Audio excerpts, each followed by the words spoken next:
2026 ಮೇ 6ರಂದು ಕುವೆಂಪು ವಿಶ್ವವಿದ್ಯಾಲಯದ 35ನೇ ಘಟಿಕೋತ್ಸವ ಕಾರ್ಯಕ್ರಮ ನಡೆಯಲಿದೆ ಎಂದು ಕುವೆಂಪು ವಿಶ್ವವಿದ್ಯಾಲಯದ ಕುಲಪತಿಗಳಾದ ಪ್ರೊಫೆಸರ್ ಶರತ್ ಅನಂತಮೂರ್ತಿ ಅವರು ತಿಳಿಸಿದರು.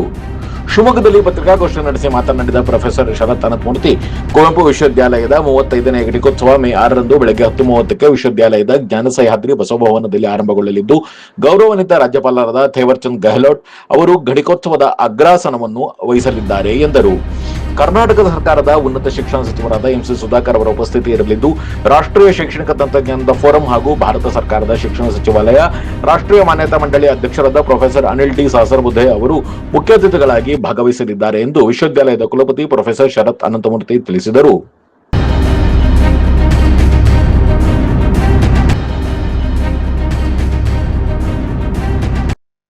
ಒಂದು ಸಣ್ಣ ಬ್ರೇಕ್ ನಂತರ ಶರತ್ ಅನಂತಮೂರ್ತಿ 35ನೇ ಘಟಿಕೋತ್ಸವದ ಬಗ್ಗೆ ಏನೆಲ್ಲ ಮಾಹಿತಿ ನೀಡಿದ್ದಾರೆ ಕೇಳೋಣ ಬನ್ನಿ.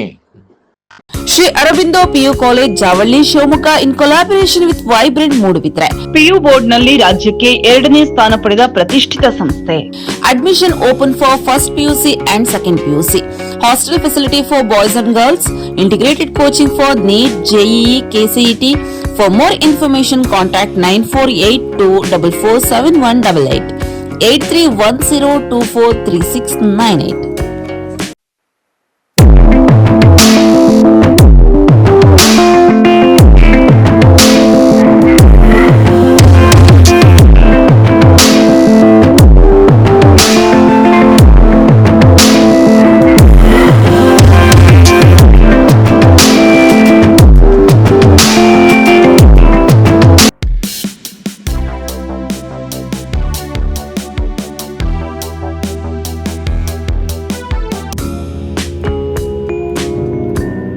Sri Adi Chunchanagiri Independent PU College, known as Sai PUC, is a science PU college with a missionary zeal.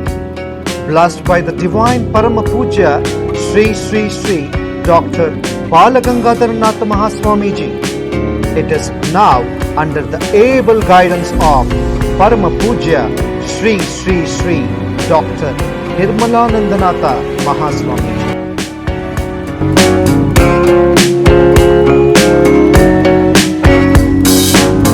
Grandchild of Puja Sri Sri Prasannanatha Swamiji, a new block of hi-fi building comprising of ultra-modern classrooms with AC facilities and fully equipped laboratories has come up. Sai PUC have a vast library hall with good collection of books and internet connection. This can also be converted into a seminar hall for PowerPoint presentations. Our well-equipped computer lab is our specialty. Students can have an extra access to the systems. They are also encouraged to use the tabs as an advanced learning tool. Digital learning for both board exam and entrance exams like NEET, JEE, KCET are given to the students through VFX Studio recorded classes powered by Sai PUC College app. Sai PUC offers 2 years PU course as per the norms of the Department of Pre-University Education Karnataka. Along with English, one can opt Kannada or Sanskrit or Hindi for language studies. We have decent and useful waiting rooms for our girl students. An excellent mix of young, energetic and experienced staff facilitating our students 24/7. The college buses take care of each and every student's safety. We also run safe and secure hostels for boys and girls separately. We have established our own app and website to enable our students to get easy access to our videos regarding board and entrance classes. Visual effect is also a part of our curriculum. VFX is a part of our academics where learning is made easy. Our institution is springboard to success. Have a great learning opportunity, have a great success and have a fantastic future. Radio iodine therapy, ನಿಖರವಾಗಿ ಪರಿಗಣನೆ, ನೇರ ಚಿಕಿತ್ಸೆ. Hyper ಥೈರಾಯ್ಡಿಸಂ ಮತ್ತು thyroid ಕ್ಯಾನ್ಸರ್ಗೆ ಸೂಕ್ತ ಚಿಕಿತ್ಸೆ ಹಾಗೂ ಆರೈಕೆ ನಮ್ಮ ನಂಜಪ್ಪ ಲೈಫ್ ಕೇರ್ ನಲ್ಲಿ ಲಭ್ಯ. ಸಂಪರ್ಕಿಸಿ ನಂಜಪ್ಪ ಲೈಫ್ ಕೇರ್, ಗಾಡಿಕೊಪ್ಪ, ಸಾಗರ ರಸ್ತೆ, ಶಿವಮೊಗ್ಗ. ಮೊಬೈಲ್ ಸಂಖ್ಯೆ 9686262990. ಸರ್ಫಾ ಕೋಟ್ಸ್, ಸರ್ಫಾ ಕೋಟ್ಸ್, ಸರ್ಫಾ ಕೋಟ್ಸ್ ರವರ ಸುದೀರ್ಘ ಬಾಳಿಕೆಯ ಸುಂದರವೂ ಆದ ಜಲಾಧಾರಿತ ಪರಿಸರ ಸ್ನೇಹಿ ಪೇಂಟ್ಗಳನ್ನೇ ಬಳಸಿ. Sarfa luxury emulsion paint, odourless, low VOC, good for health, good for earth. Sarfa coats. 35ನೇ ವಾರ್ಷಿಕ ಘಟಕೋತ್ಸವ, ಇದನ್ನ ಕುರಿತು ಇವತ್ತು ಮಾತಾಡಲಿಕ್ಕೆ ನಾವೆಲ್ಲ ಬಂದಿದ್ದೀವಿ. ತಮ್ಮೊಂದಿಗೆ ಈ ವಿಷಯನ ಸಂತೋಷವಾಗಿ ಹಂಚಿಕೊಳ್ಳಲಿಕ್ಕೆ ಬಂದಿದ್ದೀವಿ. ಅದರ ಸಾರಾಂಶನ ಮೊದಲು ನಮ್ಮ ಎದುರಿಗೆ ಇಡ್ತೀನಿ, ನಂತರ ಅದರ ಕೆಲವು ಡೀಟೇಲ್ಗಳನ್ನ ನಮ್ಮ ಮೌಲ್ಯಮಾಪನ ರಿಜಿಸ್ಟ್ರಾರ್ ಅವರು ತಿಳಿಸ್ತಾರೆ. ಅದರ ನಂತರ ನಾವು ನಿಮ್ಮ ಪ್ರಶ್ನೆಗಳಿಗೆ ಸ್ಪಂದಿಸೋ ಒಂದು ಕಾರ್ಯಕ್ರಮನ ಇಟ್ಕೊಳ್ಳೋಣ ಅಂತ ತಮ್ಮಲ್ಲಿ ಮನವಿ ಮಾಡ್ಕೊತಾ, ಬುಧವಾರ 6ನೇ ಮೇ 2026 ಪೂರ್ವಾಹ್ನ 10:30 ಅದು ಆಕ್ಚುಲಿ 11:00 ಇರಬೇಕು, 10:00 ಇದು ಶುರು ಆಗುತ್ತೆ. ಮೆರವಣಿಗೆ ಎಲ್ಲ ಅದು ಕಾನ್ವೊಕೇಶನ್ ಪ್ರಾರಂಭ ಆಗೋದು 11:00. ಗೌರವಾನ್ವಿತ ಶ್ರೀ ತಾವರ್ಚಂದ್ ಗೆಹ್ಲೋಟ್ ಸನ್ಮಾನ್ಯ ರಾಜ್ಯಪಾಲರು, ಕರ್ನಾಟಕ ಹಾಗೂ ವಿಶ್ವವಿದ್ಯಾಲಯದ ಕುಲಾಧಿಪತಿಗಳು, ಇವರು ಅಗ್ರಾಸನ ವಹಿಸುವರು, ಪ್ರಿಸೈಡ್ ಮಾಡ್ತಾರೆ. ಡಾಕ್ಟರ್ MC ಸುಧಾಕರ್ ಸನ್ಮಾನ್ಯ ಉನ್ನತ ಶಿಕ್ಷಣ ಸಚಿವರು, ಕರ್ನಾಟಕ ಸರ್ಕಾರ ಹಾಗೂ ವಿಶ್ವವಿದ್ಯಾಲಯದ ಸಹ ಕುಲಾಧಿಪತಿಗಳು, ಇವರು ಘಟಕೋತ್ಸವದಲ್ಲಿ ಉಪಸ್ಥಿತರಿರುವರು. ಹಾಗೆಯೇ ಈ ಸರಿ ಮುಖ್ಯ ಅತಿಥಿಯಾಗಿ ಪ್ರೊಫೆಸರ್ ಅನಿಲ್ ಡಿ ಸಹಸ್ರಬುದ್ಧೆ, ಅಧ್ಯಕ್ಷರು ರಾಷ್ಟ್ರೀಯ ಶೈಕ್ಷಣಿಕ ತಂತ್ರಜ್ಞಾನ ಫೋರಂ ಮತ್ತು ಅಧ್ಯಕ್ಷರು ರಾಷ್ಟ್ರೀಯ ಮಾನ್ಯತಾ ಮಂಡಳಿ, ಅಂದ್ರೆ ನ್ಯಾಷನಲ್ ಬೋರ್ಡ್ ಆಫ್ ಅಕ್ರೆಡಿಟೇಷನ್ಸ್, ಶಿಕ್ಷಣ ಸಚಿವಾಲಯ, ಭಾರತ ಸರ್ಕಾರ, ಇವರು ಮುಖ್ಯ ಅತಿಥಿಗಳಾಗಿ ಘಟಕೋತ್ಸವ ಭಾಷಣ ಮಾಡುವರು.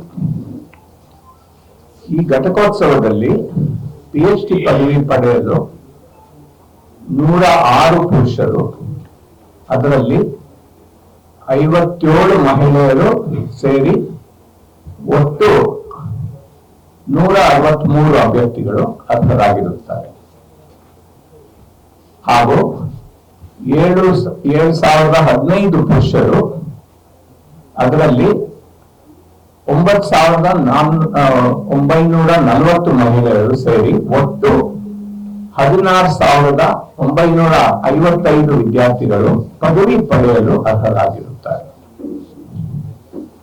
ಸದರಿ ಘಟಕೋತ್ಸವದಲ್ಲಿ 155 ಸ್ವರ್ಣ ಪದಕಗಳು ಇದ್ದು, ಅವುಗಳನ್ನು 11 ಪುರುಷರು ಹಾಗೂ 68 ಮಹಿಳೆಯರು ಸೇರಿ ಒಟ್ಟು 79 ವಿದ್ಯಾರ್ಥಿಗಳು ಹಂಚಿಕೊಂಡಿರುತ್ತಾರೆ. ಹಾಗೇನೆ 21 ನಗದು ಬಹುಮಾನಗಳು ಇದ್ದು, ಅವುಗಳನ್ನು 5 ಪುರುಷರು ಹಾಗೂ 24 ಮಹಿಳೆಯರು ಸೇರಿ ಒಟ್ಟು 29 ವಿದ್ಯಾರ್ಥಿಗಳು ಹಂಚಿಕೊಂಡಿರುತ್ತಾರೆ. ಇದರಲ್ಲಿ ವಿಶೇಷವಾಗಿ ಅತ್ಯಂತ ಹೆಚ್ಚು ಸ್ವರ್ಣ ಪದಕ ಪಡೆದಿರೋರು 10 ಸ್ವರ್ಣ ಪದಕ, 2 ನಗದು ಬಹುಮಾನಗಳು. ಇದನ್ನು ಒಬ್ರು ಅಭಿಷೇಕ್ H ಅನ್ನೋ MA ಕನ್ನಡ ವಿದ್ಯಾರ್ಥಿಯವರು ಪಡೆದಿರುತ್ತಾರೆ. ಉಳಿದಿದ್ದು ಡೀಟೇಲ್ಗಳನ್ನ ಬಹುಶಃ ನೀವು ಹೇಳ್ಬೋದು. ಇದಲ್ಲದೆ ನಾವು ಘಟಕೋತ್ಸವದಲ್ಲಿ ಸಾಮಾನ್ಯ ಗೌರವ ಡಾಕ್ಟರೇಟ್ ಪದವಿಗಳನ್ನ ಕೊಡೋದು ಒಂದು ಸಂಪ್ರದಾಯವಾಗಿದೆ. ತಮ್ಮೆಲ್ಲ ಗೊತ್ತಿರೋ ಹಾಗೆ ಹೋದ ಬಾರಿ ಘಟಕೋತ್ಸವದಲ್ಲಿ 3 ವ್ಯಕ್ತಿಗಳಿಗೆ ಅವರ ಸಾಧನೆಗಳಿಗೆ ಗೌರವ ಡಾಕ್ಟರೇಟ್ ಅನ್ನು ನೀಡಿದ್ವಿ.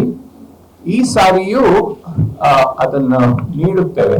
ಆದ್ರೆ ಮಾನ್ಯ ಗವರ್ನರ್ ಅವರಿಂದ ಇನ್ನೂ ಆ ಲಿಸ್ಟ್ ನಮಗೆ ಅದು ಮೀಟಿಂಗ್ ಎಲ್ಲ ಜರುಗಿ ಆಗಿದೆ. ಆದ್ರೆ ಗವರ್ನರ್ ಅವರು ಪ್ರವಾಸದಲ್ಲಿ ಇದ್ದ ಕಾರಣ ಅವರು ಅದಕ್ಕೆ ಗಮನ ಹರಿಸಕ್ಕಾಗಿಲ್ಲ. ಇವತ್ತು ಬರುವ ಒಂದು ಸಂಭವ ಇದೆ. ಅಂತೂ ಲಿಸ್ಟ್ ಬಂದ ಕೂಡಲೇ ನಾನು ಒಂದು ಪ್ರತ್ಯೇಕ ಪ್ರೆಸ್ ನೋಟ್ ಅಲ್ಲಿ ಯಾರಿಗೆ ಈ ಗೌರವ ಡಾಕ್ಟರೇಟ್ಗಳನ್ನ ನಾವು ಕೊಟ್ಟಿದೀವಿ ಅನ್ನೋದನ್ನ ಹೇಳ್ತೀನಿ. ಈ ಮಾಹಿತಿ ಅಷ್ಟೇ ಇವಾಗ ನಾನು ಹೇಳಬಲ್ಲೆ, ಯಾಕಂದ್ರೆ ನಮಗೂ ಗೊತ್ತಿಲ್ಲ. ಅದು 14 ಜನ ನಾಮಿನೇಷನ್ಗಳು ಇದ್ದು, ಅದಕ್ಕೆ 14 ಜನರಲ್ಲಿ ನಾವು ಈ ಘಟಕೋತ್ಸವಕ್ಕೆ 3, ಮುಂದಿನ ಘಟಕೋತ್ಸವಕ್ಕೆ 3, ಹಾಗೆ ಅಪ್ ಟು 3 ಕೊಡ್ಬೋದು. ಅದಕ್ಕಿಂತ ಹೆಚ್ಚು ಕೊಡೋ ಹಾಗಿಲ್ಲ. 3ಗಿಂತ ಕಡಿಮೆಯೂ ಕೂಡ ಕೊಡ್ಬೋದು. ಅದನ್ನ ನಾವು ಒಂದು ಕಮಿಟಿ ಎದುರಿಗಿಟ್ಟು ಅವರು ನಿರ್ಧರಿಸುವಂತೆ ಅದನ್ನ ಮಾಡ್ತೀವಿ. ಅದರ ಮಾಹಿತಿ ಅನ್ಫಾರ್ಚುನೇಟ್ಲಿ ಇನ್ನೂ ಬಂದಿಲ್ಲ ಕಾರಣ, ಆದ್ರೆ ನಾವು ಈ ಅನೌನ್ಸ್ಮೆಂಟ್ಗಳನ್ನ ಮಾಡೋ ಒಂದು ತುರ್ತು ಇದ್ದಿದ್ರಿಂದ ಅದನ್ನ ಬದಿಗಿಟ್ಟು ಬೇರೆದನ್ನ ಹೇಳ್ತಾ ಇದ್ದೀನಿ. ಆದ್ರೆ ಅದು ಬಂದ ಕೂಡಲೇ ತಮ್ಮ ಗಮನಕ್ಕೆ ಅದನ್ನ ತಕ್ಷಣ ತರ್ತೀನಿ ಅಂತ ಹೇಳಿ ನಮ್ಮ ಮೌಲ್ಯಮಾಪನ ರಿಜಿಸ್ಟ್ರಾರ್ ಒಂದು ಇನ್ನು ಉಳಿದಿದ್ದನ್ನ ಹೇಳಲಿಕ್ಕೆ. ಸಾರಿ, ಅದು ನಮಗಿನ್ನೂ ಗೊತ್ತಿರಲ್ಲ. ಯಾಕಂದ್ರೆ ಅದು ನಾವು ರೆಫರೆನ್ಸ್ ಕೂಡ ಮಾಡೋ ಹಾಗಿಲ್ಲ. ಅದು ಹೇಗಿರುತ್ತೆ ಹೇಳ್ಬಿಡ್ತೀನಿ ನಿಮಗೆ. ಆ 14 ಜನರ ಒಂದು ಸಾರಾಂಶನ ನಾವು ಒಂದು ನಮ್ಮ ಆಂತರಿಕ ಕಮಿಟಿನಲ್ಲಿ ಸರಿಪಡಿಸಿ ಅದನ್ನ ಅಷ್ಟು ಜನರದನ್ನ ನಾವು ಒಂದು ಗವರ್ನರ್ ಅವರು ನಾಮಿನೇಟ್ ಮಾಡಿರೋಂತ ಒಂದು ಕಮಿಟಿ ಬೆಂಗಳೂರಲ್ಲಿ ಅವರು ಭೇಟಿ ಆಗ್ತಾರೆ, ಅಲ್ಲಿಗೆ ಕಳಿಸ್ತೀವಿ ನಾವು ಅದನ್ನು. ಅವರು ಅದರಲ್ಲಿ ಎಷ್ಟು ಘಟಕೋತ್ಸವಗಳಿಗೆ ನಾವು ಅಭ್ಯರ್ಥಿಗಳನ್ನ ಇಟ್ಟಿದ್ದೀವಿ ಅನ್ನೋದ್ರ ಮೇರೆಗೆ 3 ಜನರನ್ನ ಪ್ರತಿ ಘಟಕೋತ್ಸವಕ್ಕೆ ಆಯ್ಕೆ ಮಾಡಿ ಸಲ್ಲಿಸ್ತಾರೆ. ಅದು ಆ ಲಿಸ್ಟ್ ಕಾನ್ಫಿಡೆನ್ಷಿಯಲ್ ಆಗಿರುತ್ತೆ. ಆದ್ರೆ ಇವತ್ತು ನನಗೆ ಅದನ್ನ ಪಡ್ಕೊಳ್ಳೋ ಒಂದು ಅವಕಾಶ ಇದೆ. ಯಾಕಂದ್ರೆ ಗವರ್ನರ್ ಸಾಹೇಬ್ರು ಎಲ್ಲೋ ಪ್ರವಾಸದಲ್ಲಿ ಇದ್ರಂತೆ. ಅವ್ರು ನಿನ್ನೆ ರಾತ್ರಿ ಅಷ್ಟೇ ಬಂದಿದ್ದಾರೆ. ಇವತ್ತು ಬೆಳಗ್ಗೆ 11 ಗಂಟೆ ಒಳಗೆ ತಿಳಿಸ್ತೀವಿ ನಿಮ್ಗೆ ಅಂತ ಹೇಳಿದ್ದಾರೆ.